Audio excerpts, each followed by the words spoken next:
Assalamualaikum warahmatullahi wabarakatuh. Salam sejahtera untuk kita semua. Perkenalkan, nama saya Musafir Yasin dengan NIM IDN 0915067905.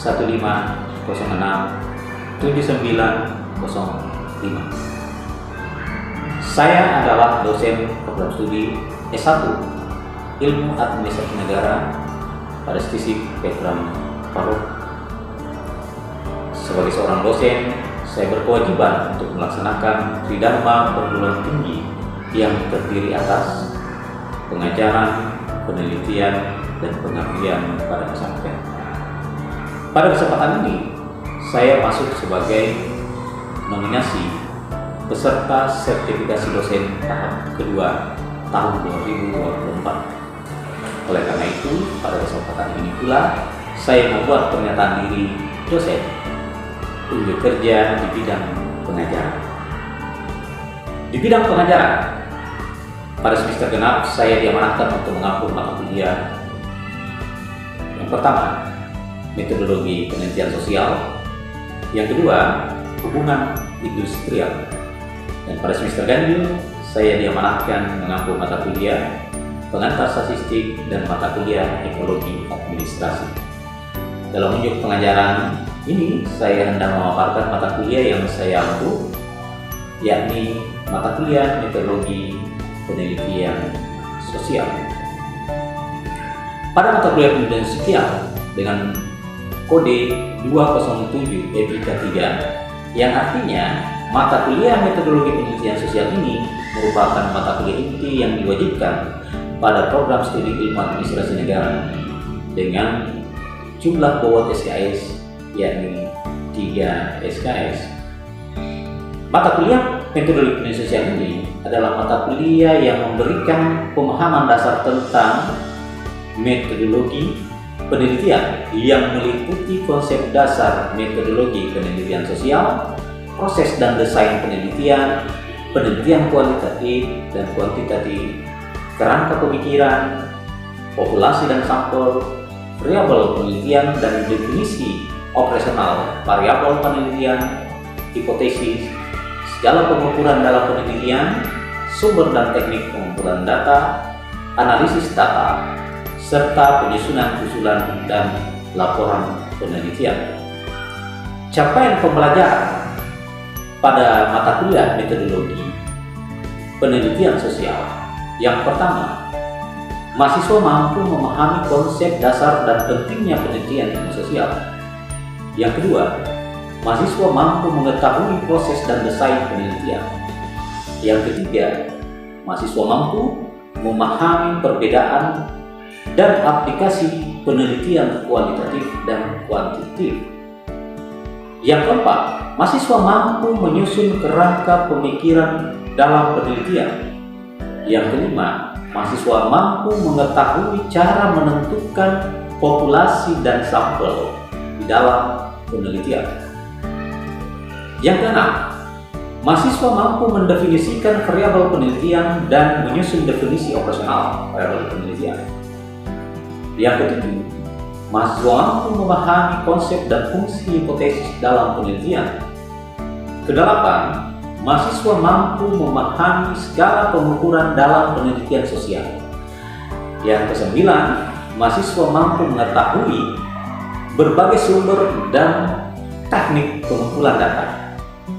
Yang ke-10, mahasiswa mampu melakukan analisis data dan menyusun usulan serta laporan penelitian.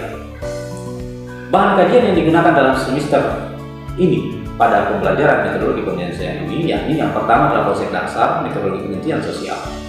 Yang kedua, proses dan desain penelitian. Yang ketiga, penelitian kualitatif dan kuantitatif. Yang keempat, kerangka pemikiran. Yang kelima, populasi dan sampel. Yang keenam, variabel penelitian dan definisi operasional variabel penelitian. Yang ketujuh, hipotesis. Delapan, skala pengukuran dalam penelitian. Yang kesembilan, sumber dan teknik pengumpulan data. 10, analisis data. Dan yang ke-11, penyusunan usulan dan laporan penelitian. Bahan kajian yang saya gunakan pada mata kuliah ini saya ambil dari beberapa buku yang menjadi pegangan selama perkuliahan. Yang pertama adalah buku metode penelitian kuantitatif, kualitatif, dan R&D karya Sugiono tahun 2018. Kemudian buku metodologi penelitian kualitatif karya J. Maleong tahun 2017. Kemudian buku metodologi penelitian karya M. Nasir tahun 2013, serta buku metode penelitian kuantitatif dan kualitatif karya J. Salwono tahun 2016. Pada mata kuliah ini, sistem pembelajaran yang saya gunakan di semester genap untuk mata kuliah metodologi penelitian sosial ini yakni menggunakan sistem pembelajaran hybrid learning.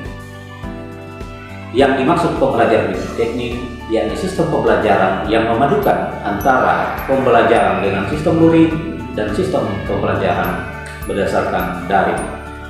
Pada sistem pembelajaran daring, saya mempergunakan aplikasi yang disediakan oleh perguruan tinggi, yakni aplikasi Edlink milik Sepimo.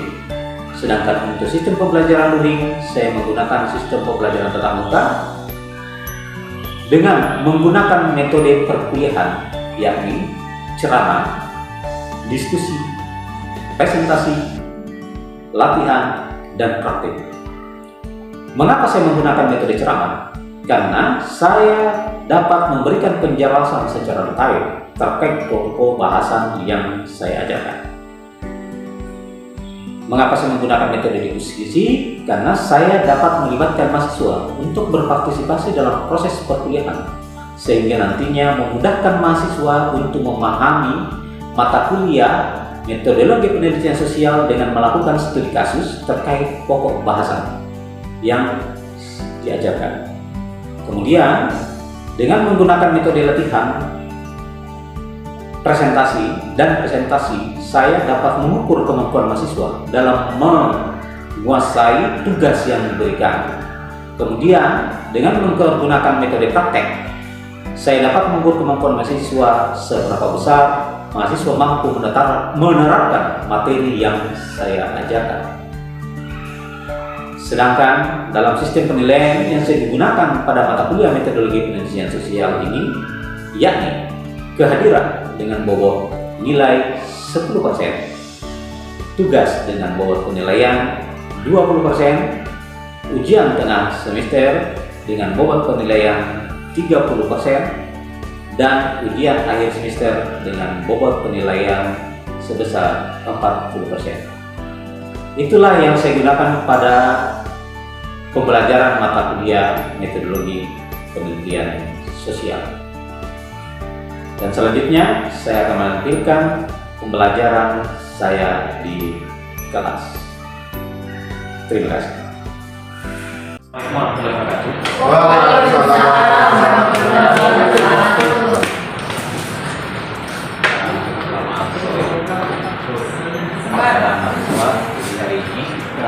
Sangat diperkenalkan pada saat orang mau melakukan survei yang kita dengarkan.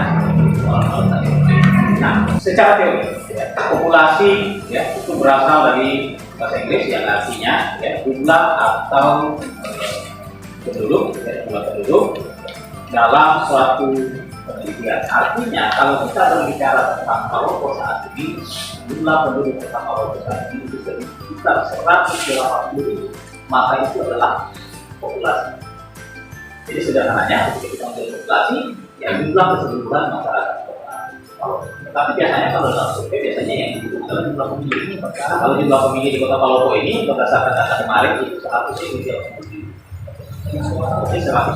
itu adalah populasi di dalam masyarakat kota Palopo. Nah, populasi inilah yang menjadi subjek dari penelitian ketika kita mau melakukan penelitian.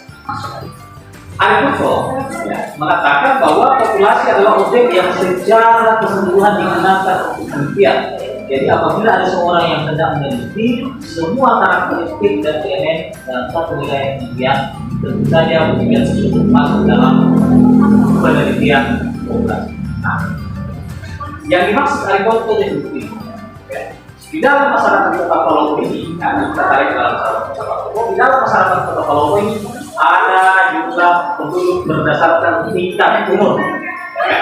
Jadi, ya, yang memilih si A, ya kan, dengan penduduk jumlah umur antara 17 sampai 35. Kemudian dari 35 sampai 45, ya kan? Jadi memiliki karakteristik. Oh, ternyata yang tingkat pendapatan, nah, biasanya di dalam laporan penelitian survei biasanya diuraikan, ya kan? Biasanya diuraikan bahwa berdasarkan suku, karakteristik suku, berdasarkan karakteristik pendidikan, berdasarkan karakteristik tingkat pendapatan, berdasarkan karakteristik umur. Tadi ya. Kita lanjut. Populasi secara umum. Dari beberapa bagian populasi menurut perlahan tersebut, ya, sebagian ya mengira bahwa populasi dimaksud dalam makhluk hidup atau manusia. Padahal populasi dalam pengertian umumnya benda makhluk hidup yang ada di nah, jenis-jenis dari populasi ya, terbatas, yakni populasi yang ya, memiliki sumber data yang jelas. Sumber data yang jelas, batas-batasnya secara kuantitatif, contohnya jumlah SNC di Semarang pada tahun 2018 sebanyak 100 terdiri dari 95 murid, ukuran 75 murid. Jumlah pendidik di Kota Palopo 130.000 jiwa, ya kan? Dengan perempuan sebanyak 65.000 dan laki-laki sebanyak 65.000. Populasi ya, dilihat dari kompleksitas objek dari populasi tersebut. Pertama, populasi yang homogen. Nah, ini biasanya terjadi di desa-desa homogen. Karakternya sama. Contoh, saya kasih contoh apa namanya? Kalau di sini di Lubuk, biasanya kalau di daerah selatan itu biasa populasinya homogen. Kenapa dibilang homogen? Karena dia satu karakter, satu keluarga gitu, sehingga karakternya orang itu sama, ya kan? Tidak. Kenapa? Pertama rata-rata petani, ya kan? Yang kedua masih satu rumpun, bahasanya sama, sukunya sama, masih berkeluarga. Beda di Lamasi. Di Lamasi itu di tempatku, ya kan, ada orang Jawanya, ada orang Luwuknya, ada orang Bugisnya, ada orang Torajanya, ada orang Manado, sehingga memiliki karakter yang heterogen, populasi yang sifatnya heterogen. Sama dengan Palopo ini, sifatnya heterogen, seperti itu. Orang bercampur, ya.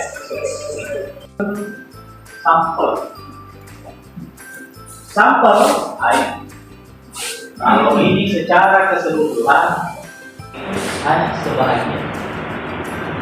Di Palopo ini, hampir seluruh Indonesia ini, ya, ketika dia melakukan survei itu menggunakan metode pusat mengkaji yang sifatnya tabel, tidak perlu dirumus. Ada tabelnya. Kalau dalam teori itu bahwa jumlah penduduk di bawah dari 1.000, 2.000 itu 400, hanya 400 sampel. Cuma biasa orang tidak paham, ya kan? Kenapa sedikit sekali? Ya memang sudah begitu teori, ya kan? Sudah begitu teori. Mau berapa sampai 2.000 itu 400 saja sampel. Nanti 400 sampel itu baru dilakukan acak pendok untuk mengambil di desa mana, kelurahan mana, dan berapa jumlahnya berdasarkan proporsi jumlah penduduk, berapa jumlah yang diambil, dibagi 400 itu dibagi 48, proporsi berapa setiap kelurahan. Karena setiap kelurahan itu hanya seperti. Sampel adalah sebagian dari subjek dalam populasi yang diteliti, yang sudah tentu mampu secara representatif, ya, dapat mewakili populasinya. Menurut saya. Ya. Jadi sampel itu dianggap sudah mewakili keseluruhan dari populasi yang ada. Jadi dapat disimpulkan bahwa sampel adalah sebagian karakteristik atau ciri yang dimiliki suatu populasi ini. Ya, bisa juga dikatakan bahwa sampel merupakan bagian kecil yang diambil dari anggota populasi berdasarkan prosedur yang sudah ditentukan. sehingga bisa digunakan untuk mewakili populasinya. Syarat penentuan sampel di keadaan sekarang. Contoh populasi dan sampel, misalnya populasi yang dimaksud adalah jumlah mahasiswa tingkat 2 semester A. Semester 32. Sementara ya sampel yang diambil di dalam penelitian adalah mahasiswa tingkat B yang memiliki IPK di atas 3. Jadi populasinya adalah mahasiswa semester 4. Nah, seperti itu.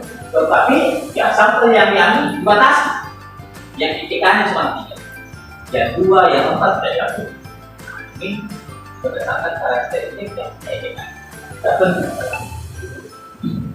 Mengenai memadai atau tidaknya jumlah dari suatu sampel, pada prinsipnya semakin besar jumlah sampel akan semakin tinggi kemungkinan kesalahan yang dikarenakan kesalahan. Saya dalam penelitian, dalam survei, atau saya dalam penjelasan menggunakan metode pengambilan sampel itu lebih sering mempergunakan rumus mobil. Saya sering menggunakan itu walaupun ada. Nah sekarang ada pertanyaan dari teman-teman mungkin terkait tentang sampel ini, ya kan? Sederhananya mungkin kita bisa lihat dalam konteks, ya, kalau sebenarnya saya sering bawa dalam konteks kekinian ya itu pilkada, ya kan?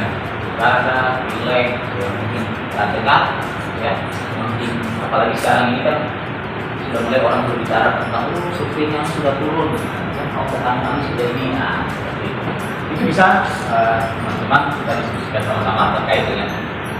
Saya persilahkan, mungkin ada pertanyaan mungkin dari teman-teman terkait tentang materi populasi dan sampel ini. Ya, saya persilahkan.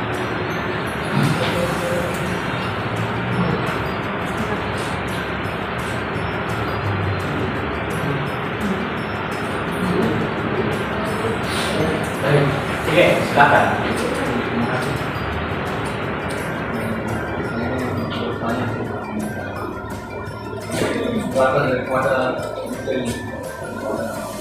Ada benar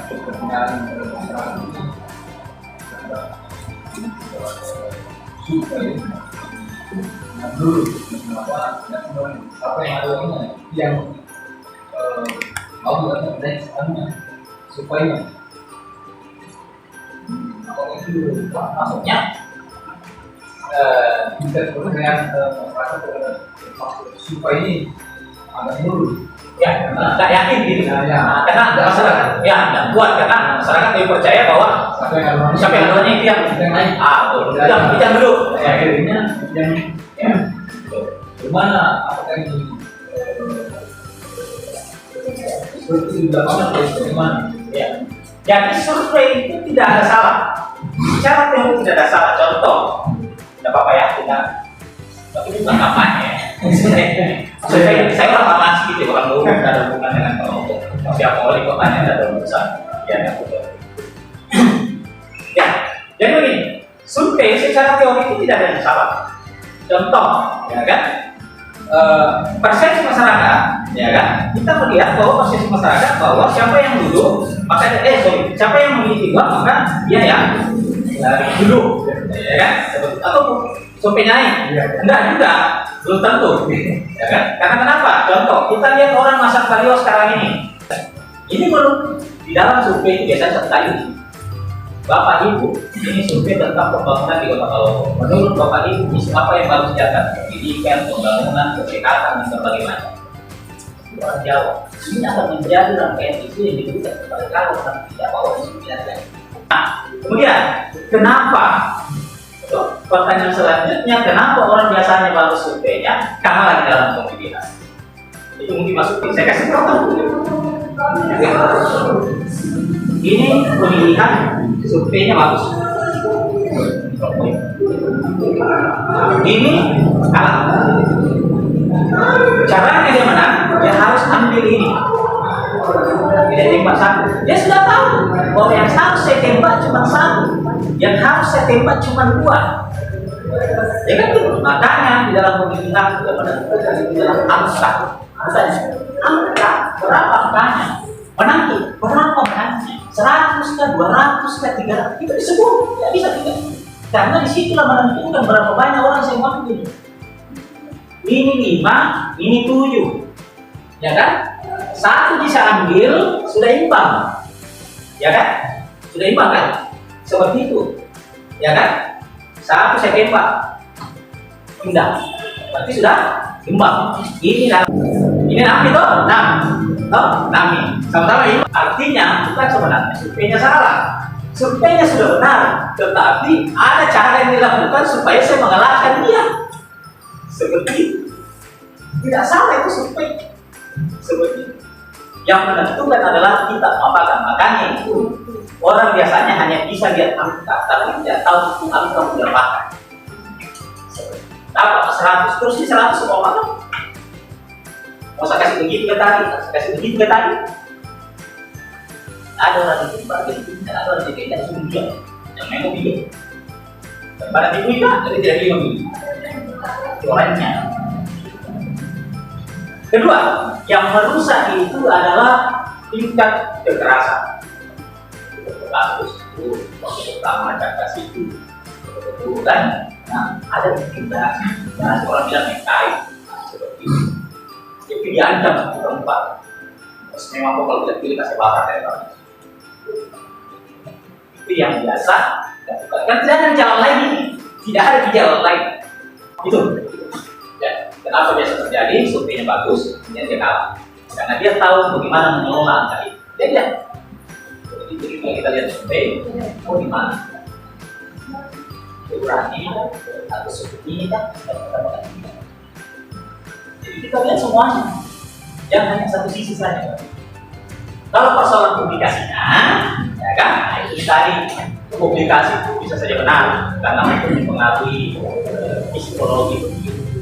Ya. Ada juga tidak benar, ya benar yang dia tapi yang publikasinya tidak benar karena itu tadi tujuannya mempengaruhi.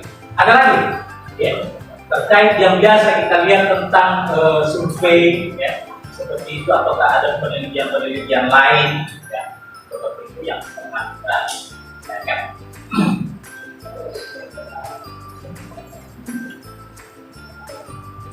Oke.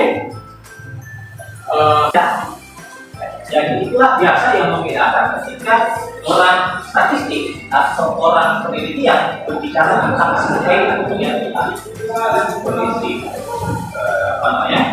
penelitian untuk sampel yang akan diambil. Sama dengan ini, ya itu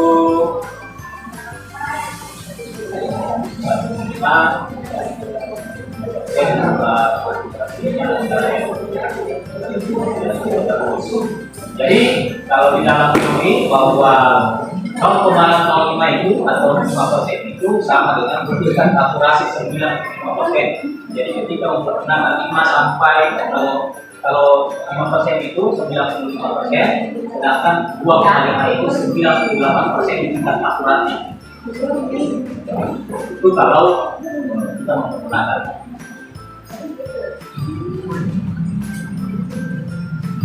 Langkah-langkah dalam menentukan sampel. Memilih sampel dapat dilakukan dengan cara menentukan karakteristik populasi. Itu menentukan teknik pemilihan sampel, menentukan besaran sampel, dan memilih sampel antara lain sebagai berikut. Pertama, kita ingin pemilihan sampel pada pemilihan komputer ini. Yang dilakukan adalah sampel acak atau random sampel. Yang teknik pengambilan sampel yang setiap anggota populasinya memiliki kesempatan yang sama untuk menjadi anggota sampel. Tapi ini sebagai teori bahwa semua orang punya potensi yang sama, tetapi yang dimaksud dengan acak itu biasanya ya nanti kita yang menentukan mau kasih bagaimana acaknya terserah kita. Contoh, ya kan? Maka seperti ini saya mau mengambil sampel di dalam ruangan kelas ini. Saya berdasarkan ya kan 1, 2, 3, 4, 5, 6, 7, 8, 9, 10, 11. Cara saya menentukan sampel terserah. Saya mau ambil dari nomor 2 dulu, kemudian lompat ke 4, lompat ke 6, terserah. Kita yang menentukan. Banyak. Ini yang biasa orangnya. Saya tahu teorinya, tetapi metodenya seperti apa, bentuknya seperti apa. Banyak orang membuat kotak-kotak. Kemudian kan sekarang kan kalau kita di Excel kan tinggal ada rumus acak 1 sampai 100. Kemudian jumlah penduduk kita tulis bahwa si A, B, C, D itu diurutkan, ya kan? Biasanya kan di dalam data penduduk ada 3 juta rumuskan, oh nomor 1 si A, nomor 9 muncul, nomor 73 muncul, atau nomor 80 yang muncul itu yang disampel. Atau banyak orang main dandan, tuh yang mana masuk di situ, masuk di nomor 9 jadi sampel ini dari 4 lagi. Itu metode, itu acak yang terserah modelnya seperti apa, tetapi semua orang punya kesempatan. Kemudian, ya, terakhir saya meminta ya kita bisa kumpul di depan ya dalam pertemuan berikutnya ya tugas yakni terkait ya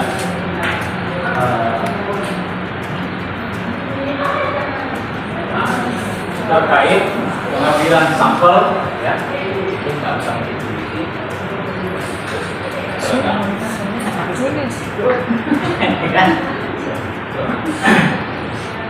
tugas terkait tentang pengambilan sampel dengan jumlah sampel sebesar 2.500 di kota Palopo dengan sampel ya populasi dengan 2.500 ya dengan tingkat kesalahan atau margin error itu sebesar 5% ya menggunakan rumus SOFIT.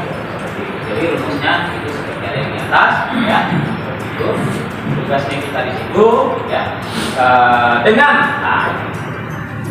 bisa ya itu bisa pokoknya yang ada di kelurahan ini nanti menggunakan judul ya dalam artian judul penelitiannya itu berdasarkan kantornya ya kan tetapi tingkat apa namanya pelayanan ya tingkat pelayanan di kantor masing-masing tetapi ingat sampelnya yang kita jadikan dasar populasi yang kita jadikan dasar itu adalah sebesar 2.500 dengan tingkat kesalahan atau margin error itu sebesar 5%. Kita minggu depan insyaallah kita ketemu ya kalau ada kekurangan dan kelebihan ya dalam kegiatan ini ya saya mohon maaf dan saya juga sekalian manfaat mudah-mudahan jadi manfaat Assalamualaikum warahmatullahi wabarakatuh.